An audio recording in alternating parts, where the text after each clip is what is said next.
June the 3rd, making for Charleston with a cargo of skins worth a fortune. News spreads fast in these waters, and I've little doubt that many a pirate has a glass to his eye this day.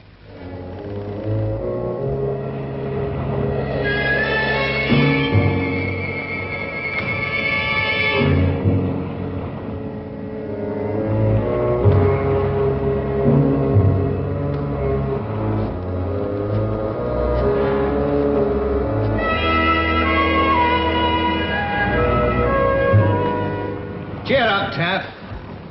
Once we've rounded Cape Fear, it's full sail for Charleston. The Bucca was right who called it Cape Fear. A horror for ships and a heaven for the terrible Turk. Be glad when we've left it behind.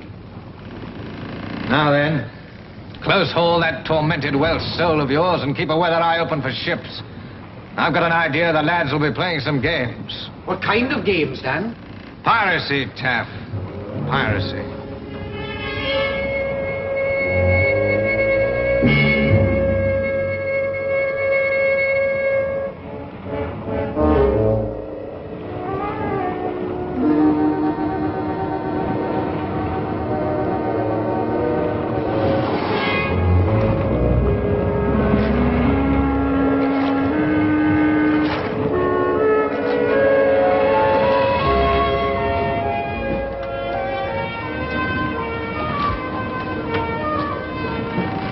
See anything, Gaff? Not pirates. Just a lost little dinghy bobbing alone on the cruel sea. Shall we rescue it? Lower the boat and bring her in. Look, Dan, I'm only joking. I'm not. Have another look.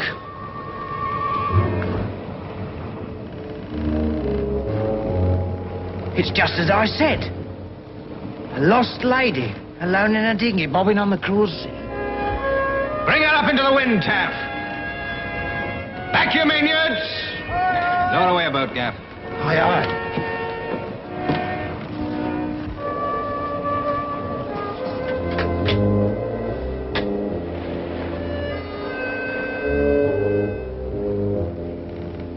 No food, no water, alone in a dinghy. That's a pretty reckless way to travel the sea, ma'am. I must have fainted. You feel better now? I need help. I'll pay for it. You sound kind of desperate. I am. Will you help me? Well, what else are you? Besides being desperate, I mean. Oh, my name is Rebecca Bradbury. My husband is George Bradbury. We own a tobacco plantation. Well, that explains several things, but it doesn't explain why you're alone on the sea. My husband and I were seized by pirates and carried off to their camp. Early this morning, I managed to escape. Must have been rowing and drifting for hours when you found me. What matters now is my husband is still a captive. Will you save him? Where was this pirate camp? Can't be too far from here. There was a sandy point that protruded onto the sea. There's a cove where they anchored their ship, and pine trees, and I'm sure I could find it. How much ransom did they ask? They didn't say. What did they say? Nothing really. Just orders telling us what to do. I see. Who's their leader? I didn't hear his name. He spoke with a strange accent and wore a turban on his head. The Turk.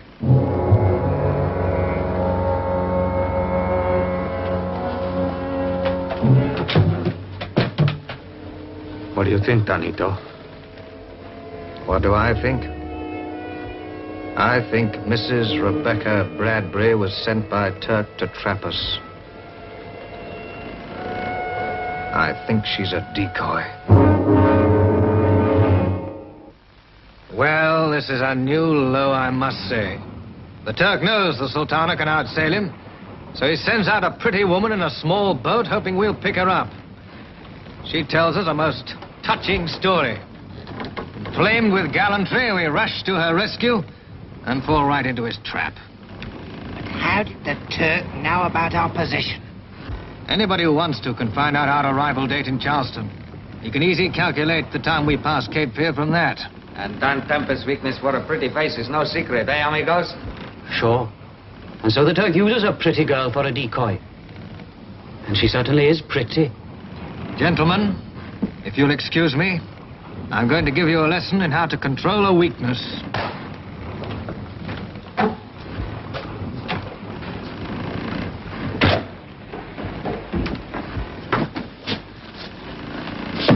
Do you still deny that Turk sent you out here? I do. Will you please tell me why my story is so difficult to believe? You're a first-rate actress, ma'am. But your story has daylight right through the seams. In just what respect, Captain? Let me tell you a few facts. Turk's been after me ever since I gave up pirating. He knows I've got a cargo here he could retire on if he could get his hands on it. He also knows he'd never catch me in a fair fight. The way I'm armed now, I can't outgun him, but I can outrun him every time. Is that all, Captain? No, ma'am, that is not all. When Turk sent you here, there's one small point he neglected to fill you in on. Now, when I asked you why you'd been abducted, you couldn't think of a reason. Can you think of one now? I told you. My husband and I weren't given a reason. I'm as much in the dark as you. Let me tell you a few fascinating facts about pirate law. You're never abducted except for money, no matter how agreeable your company may be. If the Turk abducted you, he did it for money. Now, you didn't mention money, and that proves to me your story is complete rubbish. I'll turn you loose when we get to Charleston. Meanwhile, make yourself comfortable, ma'am.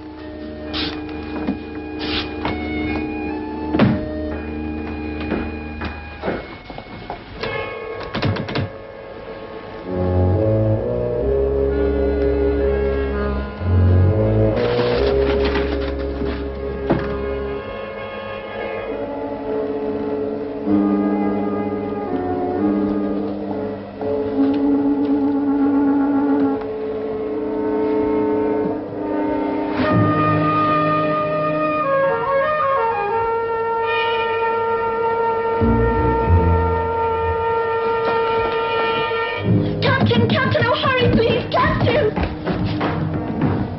Where's Elsa? Now, kindly lead me to your captain.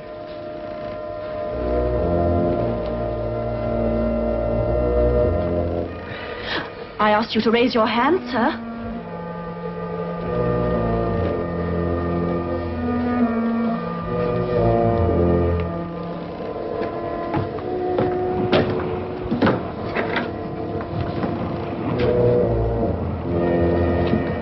What do you make of that, amigo? Gaff, I think you look rather silly. Come on, lads. This is no time for larking. Your friend is quite right. Send for your captain immediately. You're looking for me, lady? If you value this man's life, you will head this ship for land immediately. Lady, hand over the pistol and we'll talk about it. Or somebody is going to get hurt. Stay back. I warn you.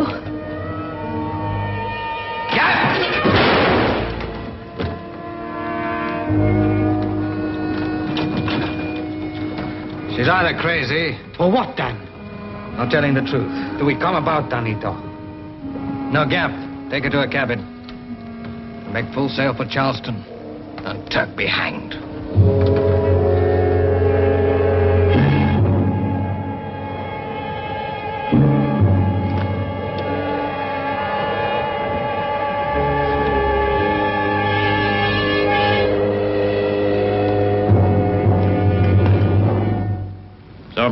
What news? Nothing yet, Turk. But I've got every man standing lookout. Did you send out the pinnace? Aye, but she's not back yet. Report to me as soon as they return. Aye, aye, Captain.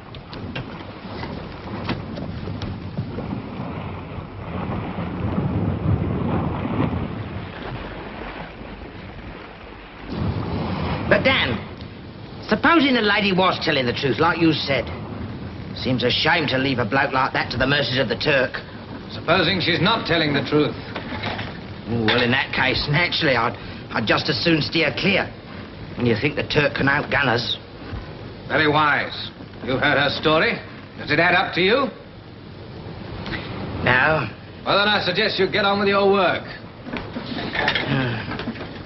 But I'll tell you, I know of one person who'll be glad to see Rebecca Bradbury in Charleston.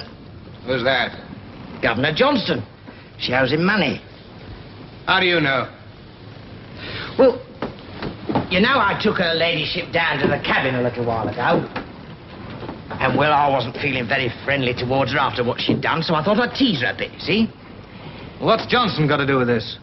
Well, anyway, I said to her, and where was you and your husband going when you was picked up by the bad pirates? To a wedding or a funeral? Well, come on, what's Johnson got to do with it? So she says, uppity like.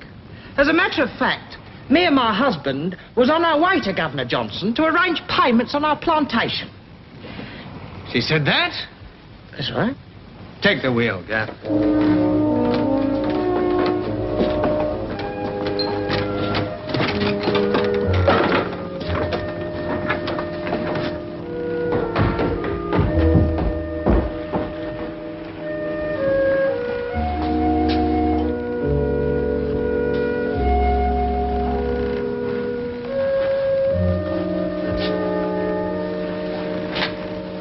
Mrs. Bradbury, would you listen to me for a moment?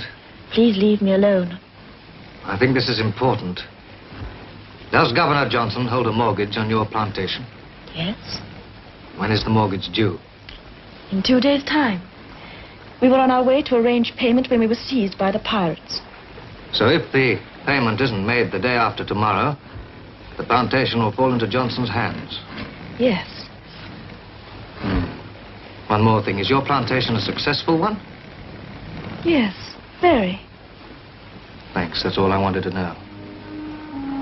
I'm sorry.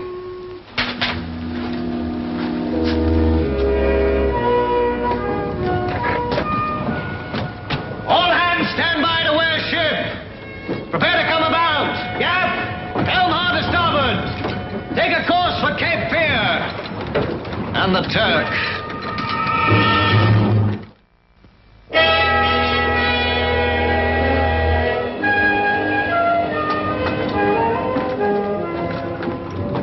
Keep your eyes skinned for land. But, Danny, what made you change your mind? You did, Gaff. As soon as you told me about the Bradburys losing their plantation if they defaulted on the payments to Johnson, her whole story headed up. How is that, Danny, don't? Because at last I could see a reason for the Turk doing what he did. I mean, abducting her and her husband. What is the reason, Dan? A fat fee from Johnson. You mean that Johnson has paid the Turk to kidnap Mr. and Mrs. Bradbury? Right. And he's only got to keep him out of Charleston another 2 days, and Johnson gets the whole plantation. So now we sail to Turk's camp, rescue the husband, and get back to Charleston in time to save the plantation. Right again. Except that the whole of the Turk's nest is so feathered with cannon, he could blow us out of the water before we could get close enough to put a boat over the side. Then how do you plan to pull it off then, Danny boy? Well, I reckon it's 2 hours to landfall. And that's 2 hours to figure out how we're going to rescue George Bradbury. Your wife escaped, Mr. Bradbury. But don't allow that to give you false hopes. My men shall find her and quickly put an end to her little adventure. Swine. You're bold enough with women, aren't you? Just try turning me loose. You'll soon see how bold you are. Brute force and strength are not the same thing, Mr. Bradbury. For instance, you may have more brute force, but I have more strength. And where is my strength? Here. Man does not subdue the elephant and the tiger with this, but with this. No, Mr. Bradbury. I would no more free you now than I would free a tiger. Captain. Well? The lads are back, Captain. They say they covered the area like a tarpaulin. There's not a sign of it. Those fools. They wouldn't see a flounder if it hit them in the face. Have all hands stand by. Right, Chick. You're done for, Captain. Becca's been picked up. She'll be here with help before long. You better get ready to repel boarders. I can afford to relax, Mr. Bradbury, and I suggest you do the same. Your wife was probably drowned, but even if she was picked up, I somehow doubt that her pleas for aid were well received. You see, there's not a sea captain on this coast who would not rather sail into a hurricane than approach Cape Fear. And me.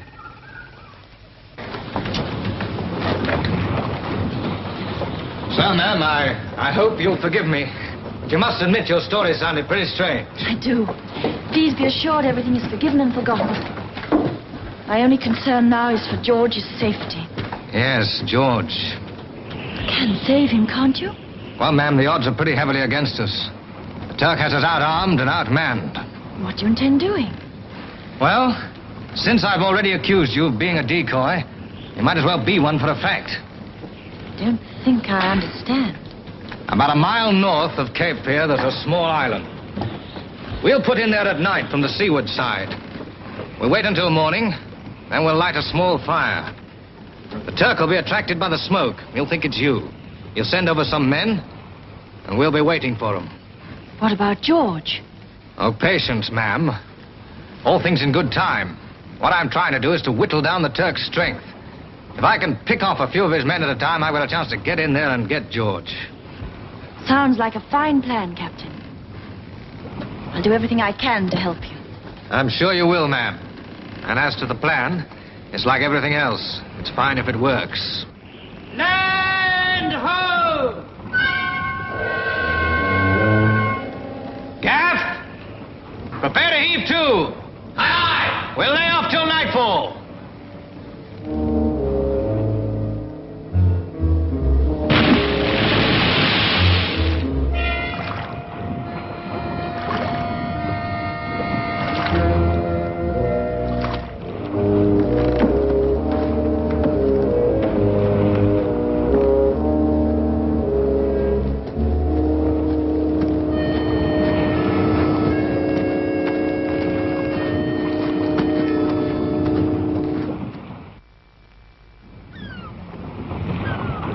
There's the mainland. Turk's base is way over there to the right. What do we do now? Shall we send Turk an invitation? You're going to try and send a signal? No. I don't think if you were really stranded here, you'd send any fancy signal. We'll let the smoke do the work.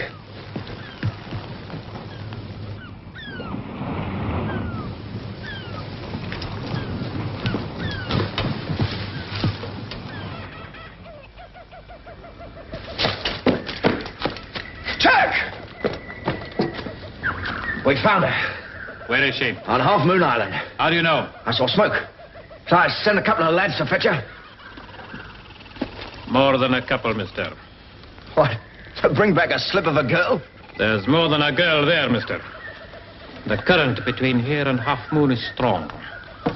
And it flows away from the island, not toward it. That woman could never have made it there by herself. How'd she get there, then? With the help of a ship. And what ship would have been rounding the Cape yesterday, do you remember? The Sultana. Just so. The Sultana. Our old friend Dan Tempest. And since he's gone to so much trouble to bait his hook,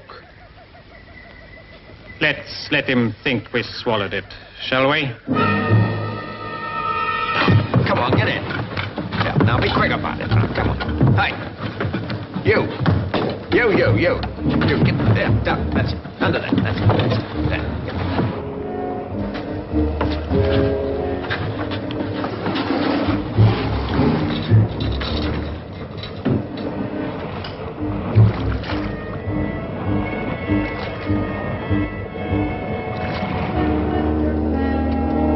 Here they come.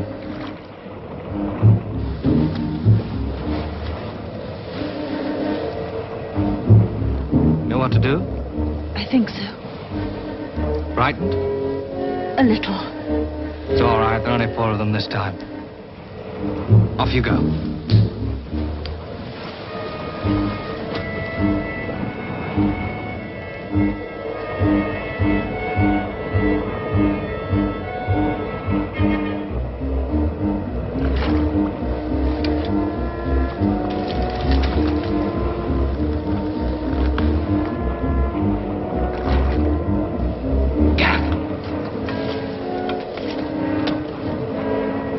Ever see a boat with only 4 men in it ride so low in the water?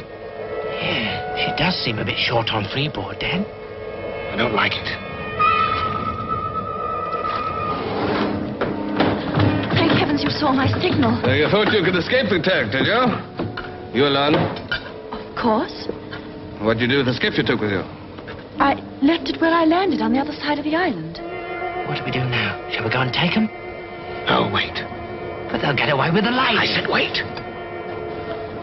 All right, lads, the coast's clear.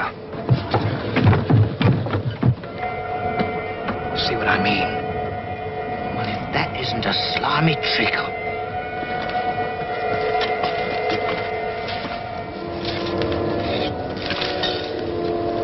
Spread out and take a look.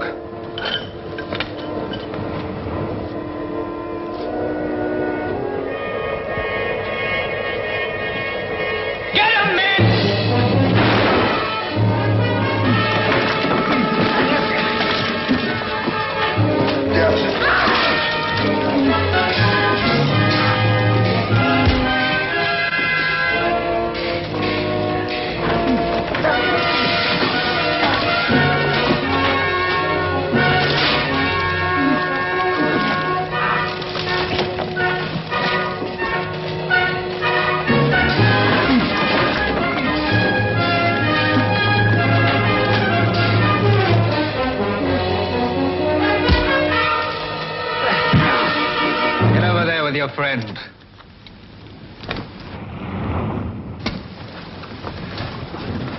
All shipshape, Dan. I reckon we've knocked all the fight out of them, eh? They're as quiet as little lambs, Danito. And I think we should leave them here to graze. Do we take the Turk now, then? Well, since the Turk's been so obliging as to send us half his crew, the least we can do is pay him our respect. You figure we've trimmed him down to size, eh? I don't know, Gaff. I think it's now or never. Let's shove off.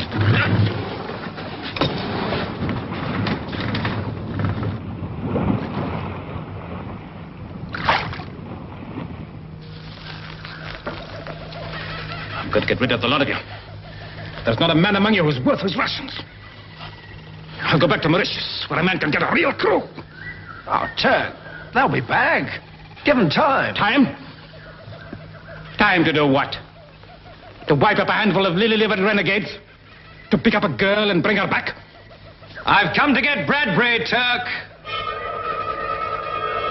He's yours, Tempest, if you can take him.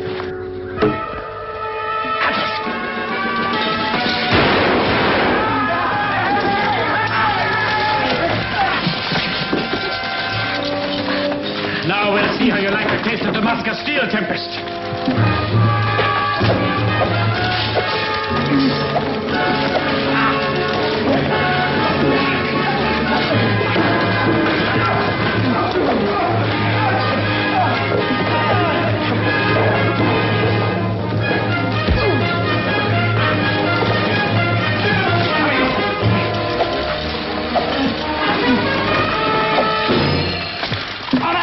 All right, Tempest, you can have him. Let me give you a bit of advice, Turk. Stay out of these waters. Because if ever I catch up with you again, I'll wrap that Damascus blade right round your throat. Come on, George, my darling. So that's the terrible Turk. In the flesh. Oh, I hate to break up this family reunion, but if you're going to pay off this mortgage in Charleston in time, I think we'd best get moving.